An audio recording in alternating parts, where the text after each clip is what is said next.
tujuan besar kita pada kehidupan Ramadan adalah bagaimana kita menjemput ampunan Allah yang begitu besar. Lailatul Qadar hanyalah gemericik dari kabar gembira surga yang Allah janjikan di balik gelombang di atas gelombang yang Allah janjikan kepada manusia ketika mereka menyelesaikan Ramadan sampai di penghujungnya. Labbaik Allahumma labbaik, labbaik la syarika lak labbaik, innal hamda wan ni'mata lak wal mulk la syarika lak.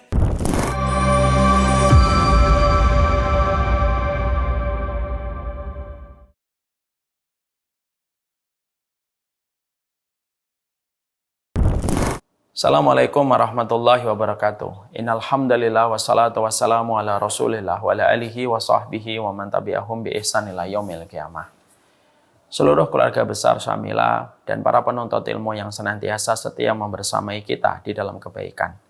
Doakan kami senantiasa berada di dalam keikhlasan supaya setiap kalimat yang keluar dari lisan kami akan menjadi sebab keberkahan bagi kami sekeluarga dan bagi kalian, seluruh para penuntut ilmu yang kami cintai. Semoga Allah memberikan kenikmatan kita di dalam persaudaraan, karena tidak setiap orang mendapatkan kenikmatan di dalam persaudaraan yang begitu indah ketika kita menuju kepada Allah. Ada yang mendapatkan kenikmatan akidah tetapi tidak mendapatkan kenikmatan persaudaraan. Ada pula yang mendapatkan kenikmatan sunnah tetapi tidak pula mendapatkan kenikmatan persaudaraan. Maka sesungguhnya berbahagialah sekali siapapun di antara kita yang mendapatkan kenikmatan persaudaraan. Kita menjadi orang yang lapang ketika kita melihat saudara kita menghormati setiap perbedaan dan setiap ijtihad yang terjadi di antara para ulama. Karena sungguh, kenikmatan bukan hanya sekedar mobil. Kenikmatan bukan hanya sekedar ketika kita memiliki rumah dan pekerjaan. Tapi termasuk salah satu kenikmatan yang kita syukuri, kenikmatan persaudaraan kepada sesama ahlul kiblah. Ketika kita sama-sama berkiblat dengan kiblat yang sama di dalam kita beribadah kepada Allah. Semoga kita pada kesempatan Ramadan ini, kita tetap memiliki kenikmatan di dalam persaudaraan. Seluruh keluarga Syamila, series yang semoga Allah rahmati dan Allah berkahi. Hari ini kajian diambil pada tanggal 28 Ramadan. Tentunya ini merupakan sebuah nasihat untuk kami. Dan ini nasihat yang kiranya diperlukan oleh kita, karena pada dasarnya hati kita adalah hati yang lemah. Hati kita penuh dengan kerapuhan. Tentunya tidak ada yang memberikan energi pada hati kita kecuali adalah ilmu. Kecuali pula ketika kita mendapatkan nasihat yang disampaikan oleh para ulama. Ketika kita hari ini telah berada pada penghujung bulan yang sangat kita cintai, yaitu adalah bulan Ramadan. Kesedihan itu tentunya pasti ada bagi mereka yang beriman. Karena sesungguhnya Ramadan itu surga. Dan siapa di antara kita ketika beriman yang tidak sedih ketika ditinggalkan surga? Tidak ada momen ketika pintu surga dibuka, pintu neraka ditutup, dan setan dibelenggu kecuali adalah di bulan Ramadan. Dan siapapun yang ditinggalkan surga, maka pada dasarnya dia pasti bersedih. Karena tidak ada kedamaian sebesar kedamaian yang diberikan Ramadan di dalam kehidupan kita. Inilah yang menjadikan kita harus paham. Ada beberapa nasihat yang penting ingin saya sharing dan ingin saya sebarkan. Sekaligus nasihat ini saya tujukan kepada diri kami dan kepada keluarga kami tercinta. Setidaknya ada 5-6 poin yang penting untuk kita mengerti ketika kita hari ini berada pada tanggal 28 Ramadan dan kiranya renungan apa yang bisa kita lakukan untuk mengingatkan hati kita tentang berbagai macam hal yang harusnya tidak kita lakukan ataupun hal-hal lain yang harusnya kita maksimalkan. Yang pertama, kita harus paham. Ada sebuah hadis yang tentunya sangat kita mengerti bahwasanya kalau waktu sudah terjadi pada zaman fitnah, waktu bergulir dengan begitu cepat. 1 tahun sebagaimana 1 bulan, 1 bulan sebagaimana 1 pekan, dan 1 pekan sebagaimana 1 hari. 1 hari terasa 1 jam. Kita terkadang mendapati bahwasanya prediksi Nabi sangatlah betul dan tidak sama sekali meleset. Hari ini kita berada pada zaman fitnah ketika waktu berlalu dengan begitu cepat. Terkadang kita baru bangun, tahu-tahu kita sudah tidur kembali ketika di waktu penghujung malam. Begitulah waktu yang Allah gulirkan pada zaman fitnah. Ketika waktu sudah sedemikian singkatnya, maka tidak ada orang yang paling beruntung kecuali adalah mereka di waktu yang singkat itu. Mereka berdiri tegak, ketika mereka di bulan Ramadan. Mereka tahu Ramadan ini merupakan waktu yang sangat cepat ketika Ramadan ini terjadi kepada kita di zaman fitnah. Dan ketika roda waktu berjalan begitu cepat, tidak ada orang yang paling beruntung kecuali di waktu yang begitu cepat berlalu. Kita berada di atas rel ketaatan ketika kita menjadi hamba, ketika mengagungkan Ramadan. Karena orang yang jatuh cinta dengan surga tidak mungkin tidak jatuh cinta kepada Ramadan. Inilah yang menjadikan kita mengerti sesungguhnya waktu ini pasti berlalu. Dan siapa orang yang paling beruntung ketika waktu ini berlalu dengan begitu cepatnya, melesat, melebihi kekuatan apapun di dalam pergerakan. Maka tidak ada yang paling beruntung. Di waktu yang singkat ini, mari kita maksimalkan dengan seluruh kepayahan kita dan keletihan kita di bulan Ramadan. Ramadan tidak bicara tentang kenyamanan. Ramadan tidak bicara tentang istirahat yang panjang. Ramadan tidak bicara tentang masalah hiburan. Ramadan bicara tentang meninggalkan hiburan. Ramadan bicara tentang begadang yang panjang. Dan Ramadan berbicara tentang kepenatan-kepenatan yang kita lakukan. Sungguh, tidak ada begadang yang paling Allah cintai kecuali begadang di bulan Ramadan. Tidak ada keletihan kecuali salah satunya keletihan yang kita berikan di bulan Ramadan. Dan tidak ada seluruh perkara yang kita korbankan kecuali yang kita korbankan di bulan Ramadan. Karena sesungguhnya Ramadan adalah bagian dari waktu zaman fitnah yang begitu cepat berputar. Di waktu yang singkat itu, kita berdialog sama diri kita. Waktu kita cuma sebentar kok. Dan semua waktu ini akan berlalu. Dan pastikan ketika semua waktu ini berlalu, kita telah memberikan dengan apa yang kita korbankan di bulan Ramadan sampai pada penghujungnya. Karena sesungguhnya itulah mereka yang beruntung. Yang kedua, kita tentunya harus mengerti bahwasanya Ramadan itu bukanlah ketika kita mendapatkan bahwasanya Lailatul Qadar itu adalah tujuan kita ketika melaksanakan Ramadan. Lailatul Qadar innama hiya laisat ghayah. Sesungguhnya Ramadan itu tujuannya bukanlah Lailatul Qadar. Tapi tujuan besar ketika kita melaksanakan Ramadan adalah bagaimana kita menjemput ampunan supaya kita mendapatkan rahmat. Untuk bisa bersanding dengan surga yang Allah janjikan pada kehidupan kita. Lailatul Qadar hanyalah salah satu kabar gembira dari gemericik angin surga yang ditawarkan oleh Ramadan.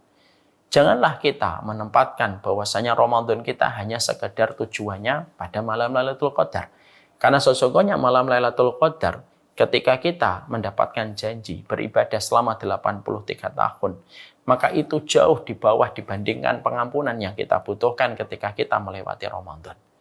Kalau kita menjadikan Lailatul Qadar itu tujuan, kita jadikan dia goyah, dan kita tidak jadikan itu wasilah dari kabar gembira yang dijanjikan dalam Ramadan, kita khawatir ketika hari-hari ganjil telah kita lewati, terutama ketika tanggal 27 yang sering digadang-gadang menjadi malam Lailatul Qadar telah meninggalkan kita merasa sudah selesai, padahal ini belum selesai. Karena sesungguhnya perjalanan itu belum selesai ketika hari ini, walaupun kita sudah berada pada tanggal 28. Perjalanan itu selalu akan nampak indah pada penghujungnya. Dan perjalanan itu tidak indah di awal perjalanannya. Tidak ada yang paling berat kecuali pada akhirnya. Untuk menjaga konsistensi kita sampai acara kita dengan Allah pada bulan Ramadan diselesaikan oleh Allah dan bukan kita yang menyelesaikan. Banyak orang yang terkadang ketika malam-malam ganjil telah terlewatkan, mereka selesai. Dan mereka telah merasa merampungkan Ramadan. Ramadan belum rampung. Dan bisa jadi berkahnya Ramadan itu terletak pada akhirnya yang kita tidak pernah sadari. Bukankah kita pernah mendapati Rasulullah SAW pernah mengatakan kepada seorang sahabat, kalau makan, makanlah sampai suapan yang terakhir, jangan tinggalkan sisa apapun makananmu di atas piring. Karena bisa jadi itulah barokahnya. Walaupun hadis ini berbicara tentang bagaimana kita menghabiskan sesuap nasi dan makanan yang ada di piring kita sampai tidak tersisa. Bahkan ada syariat untuk menjilat piring kita ketika kita bisa melakukan itu. Maka sesungguhnya ini merupakan sebuah narasi yang sangat indah. Orang yang beriman itu, mereka mengimani bahwasanya bisa jadi berkahnya Ramadan bukan di tengah. Berkahnya Ramadan itu bukan di 10 hari yang terakhir yang pertama. Tapi bisa jadi berkahnya Ramadan itu terletak pada 10 hari pada bilangan hari-hari dan jam-jam yang terakhir. Karena apa? Karena inilah yang paling berat. Tanyakan kepada para pelari maraton, mana yang paling berat ketika kompetisi lari maraton dimulai. Bukan 10 km pertama, bukan kilometer yang kedua, tetapi yang paling berat adalah pada kilometer 40 yang terakhir, ketika menuju kepada 2 km yang terakhir. Pada saat itulah yang paling berat. Dan itulah yang sebenarnya terkadang dilihat oleh Allah di dalam kehidupan kita. Jangan pernah kita merasa bahwasanya Ramadan ini telah selesai. Karena ketika hawa nafsu gagal untuk membengkokkan kita, ketika hawa nafsu itu gagal untuk menyesatkan kita di awal Ramadan, maka hawa nafsu akan menggagalkan kita pada akhir Ramadan. Sehingga kita merasa bahwasanya Ramadan ini sudah selesai dengan perasaan yang kita miliki ketika kita mungkin menganggap bahwasanya Lailatul Qadar adalah tujuan dalam kehidupan kita Ramadan. Dan kita tidak lagi memandang penting hari-hari berikutnya dari waktu yang tersisa sampai akhirnya kita gagal mendapatkan keberkahan. Karena terkadang keberkahan itu ditahan oleh Allah sampai akhirnya baru keberkahan itu diberikan kepada kita. Bukankah terkadang kita kalau memberikan satu hadiah kepada anak kita lihat anak kita berusaha dan berikhtiar sampai dia kepayahan dalam ikhtiarnya, barulah kita berikan kepadanya hadiah yang kita janjikan kepadanya. Kenapa kita tidak berikan dari awal ketika dia sudah memulai perlombaan yang kita berikan kepadanya dengan tawaran hadiah? Karena pada awal-awalnya pasti anak kita bersemangat. Tapi anak kita yang masih bersemangat sampai bagaimana dia menyelesaikan setiap tantangan yang kita berikan, biasanya anak inilah yang kita berikan hadiah. Inilah barokahnya Ramadan. Kita tidak pernah tahu di mana barokahnya Ramadan diberikan oleh Allah kepada kita. Lailatul Qadar sesuatu yang besar, tapi ada yang lebih besar daripada Lailatul Qadar, yaitu ampunan Allah ketika kita menjaga konsistensi sampai pada putaran yang terakhir. Janganlah kita sampai dilalaikan oleh hawa nafsu, dijadikan kita pada penghujungnya tidak menjadi husnul khatimah.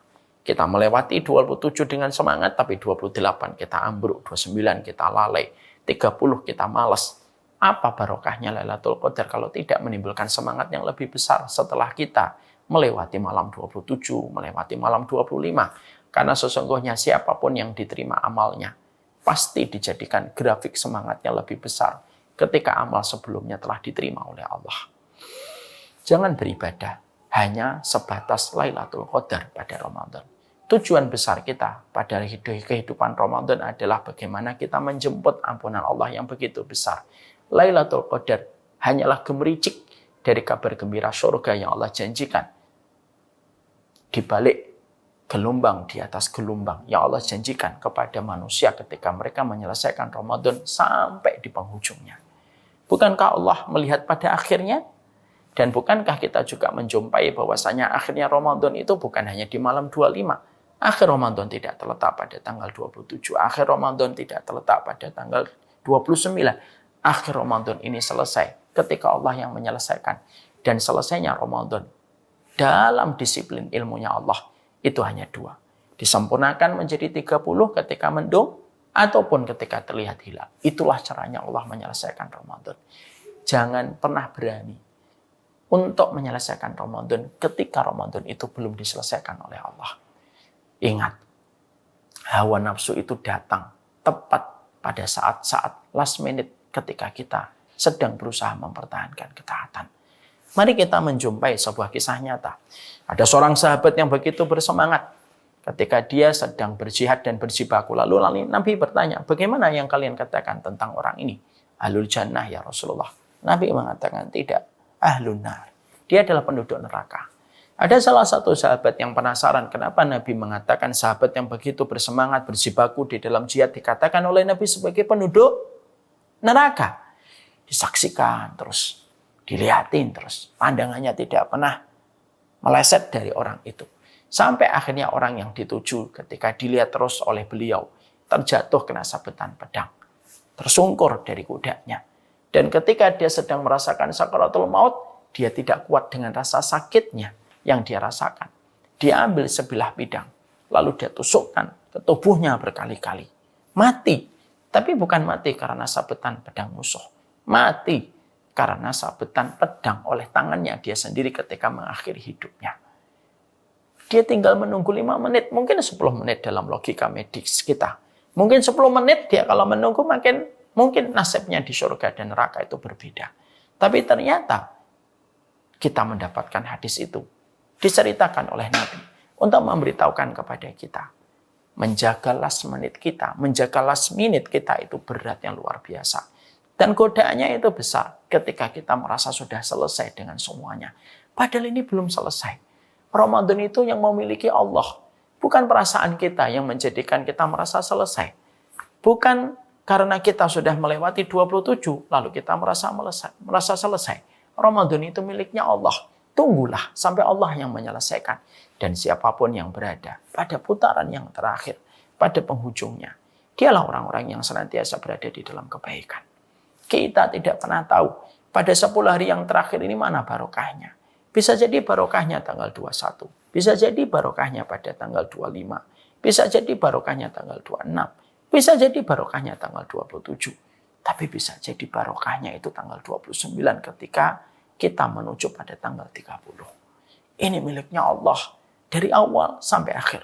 Dan konsep kehidupan orang beriman itu simpel. Minal bidayah ila nihayah. Konsepnya orang beriman itu simpel. Dari awal sampai akhir. Kita jaga dengan konsistensi. Supaya kita tidak memperlakukan Ramadan secara pilih kasih. Supaya kita tidak menyelesaikan Ramadan ketika Allah belum menyelesaikan Ramadan untuk kita. Maka sesungguhnya pada hari yang ke-28 ini kita harus paham. Maksimalkan ketaatan kita. Karena waktu kita masih berlalu 2 hari. Dan itu sebuah kemuliaan besar. 2 hari ini merupakan waktu paling berharga. Karena pada 2 waktu inilah kita berusaha semaksimal mungkin supaya kita bisa mendapatkan keberkahan yang kita tidak pernah tahu di mana Allah menaruh keberkahan pada Ramadan yang kita lalui. Itu yang kedua. Yang ketiga, marilah kita senantiasa berdoa supaya Ramadan yang telah kita lewati dengan kepenatan, bukan tentang istirahat yang panjang, dengan begadang-begadang yang begitu berlarut-larut hingga tengah malam, dengan kenyamanan yang kita tampakkan dan kita ceraikan kenyamanan di bulan Ramadan, marilah kita memohon kepada Allah supaya Allah terima amal yang kita lakukan. Allah tidak pernah hanya mencari amal yang banyak, tapi Allah mencari amal yang berkualitas. Kalaulah Adidas, Nike, dan sederet perusahaan-perusahaan besar, Samsung, iPhone, dan lain sebagainya, ternyata mereka memiliki quality control terhadap setiap produk yang mereka keluarkan. Dan ketika produk itu ada upkiran dan aibnya dan cacatnya, produk itu tidak akan dilemparkan ke customer. Mungkin akan dilemparkan kepada black market atau pasar gelap. Tapi tidak akan dikeluarkan di counter-counter resmi mereka dan outlet-outlet resmi mereka. Kenapa? Karena mereka memberikan kepada kita tentang arti quality control. Itu penting menjaga kualitas produk yang mereka miliki. Allah pun, sekali lagi, Allah itu tidak hanya menerima setiap amal, tapi Allah menyeleksi amal kita yang terbaik. Kenapa Allah tolak Qabil dan Allah terima Habil? Karena yang Allah terima itu adalah yang terbaik. Menjadikan amal kita terbaik ketika waktu sudah berlalu dan kita tidak bisa mengulang kembali waktu yang telah kita lewati dari tanggal 1 sampai tanggal 27. Tadi malam ketika selesai dan hari ini tanggal 28. Maka caranya kita adalah merajuklah kepada Allah. Membujuklah kepada Allah. Konsisten memohon kepada Allah supaya Allah rela untuk menerima amal kita. Walaupun mungkin banyak kekurangan yang kita lakukan ketika kita menjalani 27 sampai 28 hari Ramadan kita. Mengetuk pintulah. Karena orang yang rajin mengetuk pintu adalah orang yang paling besar dibukakan pintu olehnya. Untuknya ketika dia rajin mengetuk pintu. Doa kita mengetuk pintu. Siapapun yang jujur di dalam doanya adalah orang yang paling besar mendapatkan doa yang dia panjatkan. Mintalah kepada Allah, Rabbana taqabbal minna innaka antas samiul alim. Ya Allah, terimalah apa yang telah kami lakukan, ya Allah. Sesungguhnya Engkau Maha mendengar lagi Maha mengetahui. Inilah doanya seorang pecinta dan orang yang dicintai oleh Allah, Nabi Ibrahim. Siapa orang yang paling mengerti tentang Allah? Kecuali adalah Nabi Ibrahim salah satunya. Dan beliau tahu ketika beliau berinteraksi dengan kekasih hatinya, yaitu adalah Allah. Beliau tidak terlalu pede, tapi juga tidak terlalu berburuk sangka kepada Allah.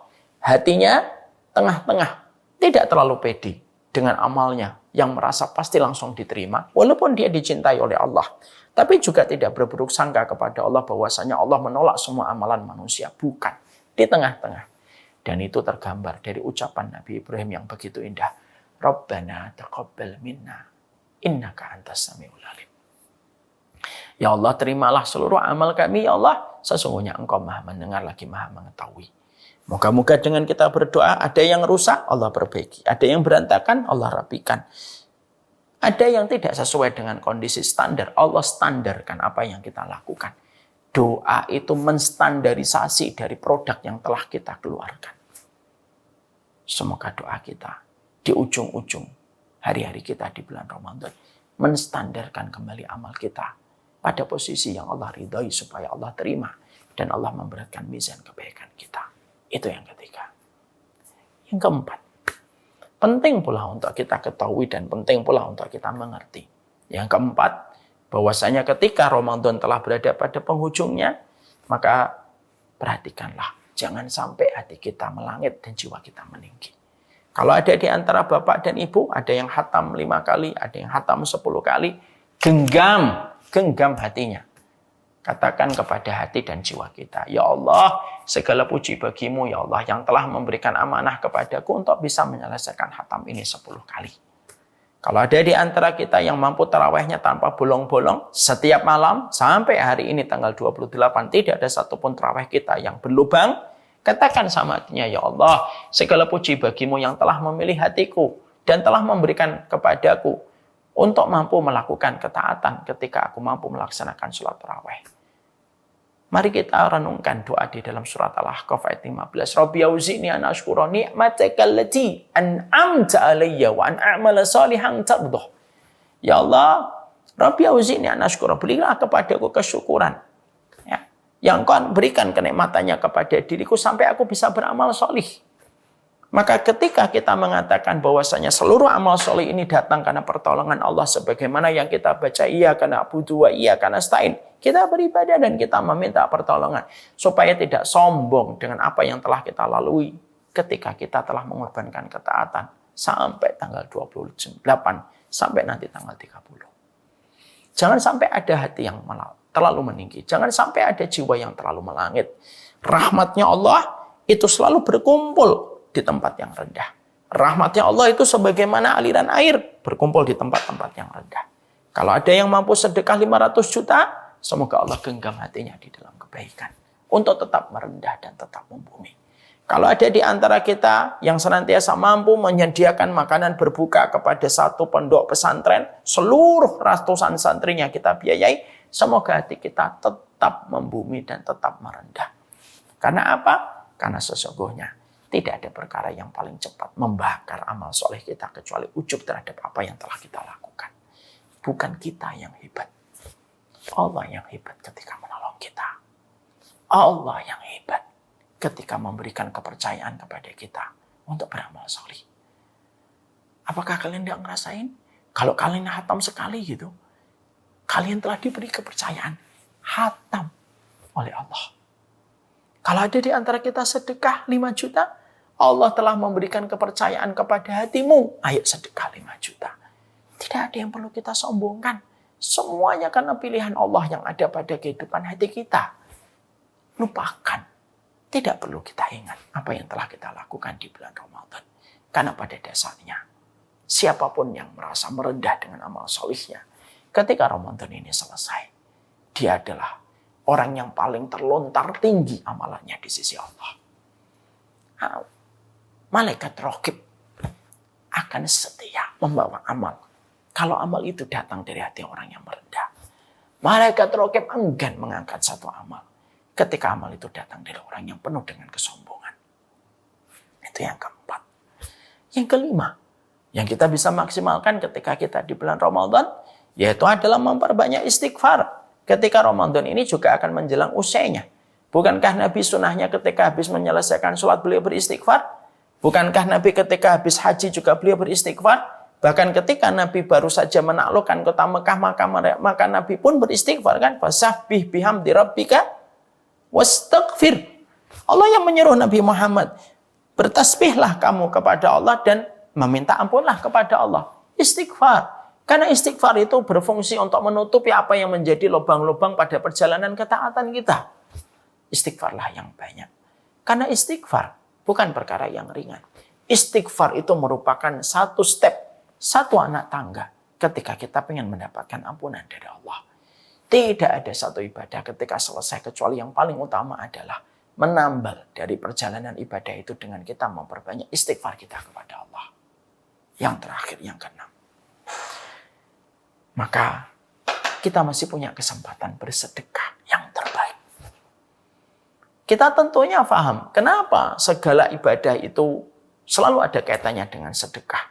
Sholat teriring kewajiban untuk membayarkan zakat. Kalau kita tidak bisa melakukan ibadah, maka fidyahnya itu selalu berurusan dengan sedekah. Bayar dam, urusannya sedekah. Kenapa selalu harta?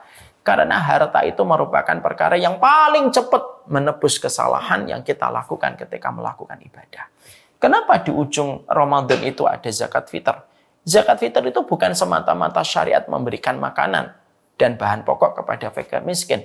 Tapi ternyata zakat fitr itu tujuannya, kenapa ada syariat zakat fitr setelah kita menyelesaikan Ramadan?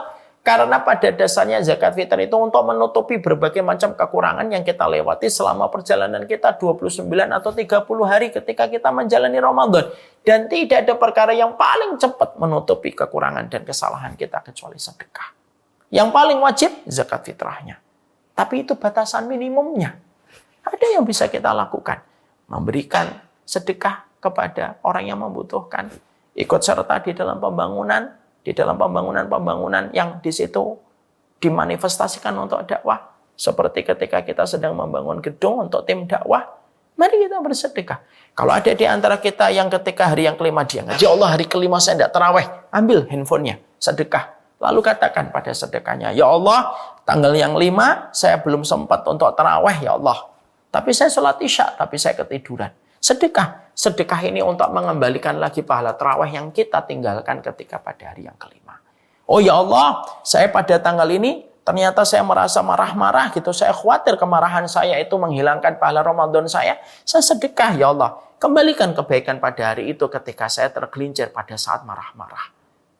Sesungguhnya fungsinya sedekah mengembalikan kembali hadirnya satu amal pada tempatnya. Untuk kita bisa mendapatkan kebaikan. Tidak ada perkara yang paling cepat untuk berinteraksi kepada kesalahan kita kecuali adalah sedekah. Makanya itulah kenapa sedekah itu identik dengan fidyah, bayar dam, zakat. Kenapa selalu identik dengan itu kalau kita melakukan kesalahan?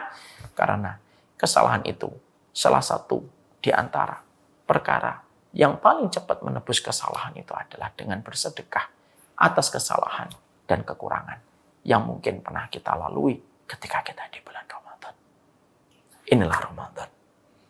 Inilah perkara yang harus kita mengerti.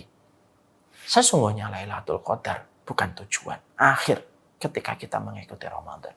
Lailatul Qadar hanyalah bagian dari gemericik kabar surga pada bulan Ramadan. Puncaknya Ramadan adalah mendapatkan ampunan.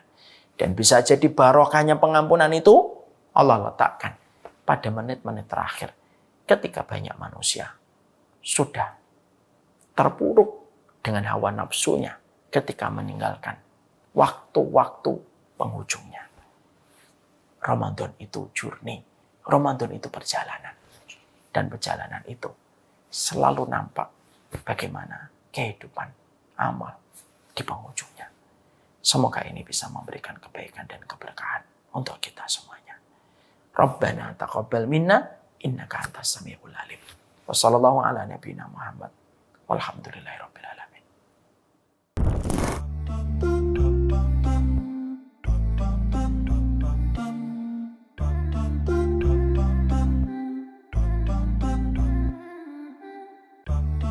What could you say? Where could you go? If time stops, you are standing alone. لبيك اللهم لبيك لبيك لا شريك لك لبيك إن الحمد والنعمة لك والملك لا شريك لك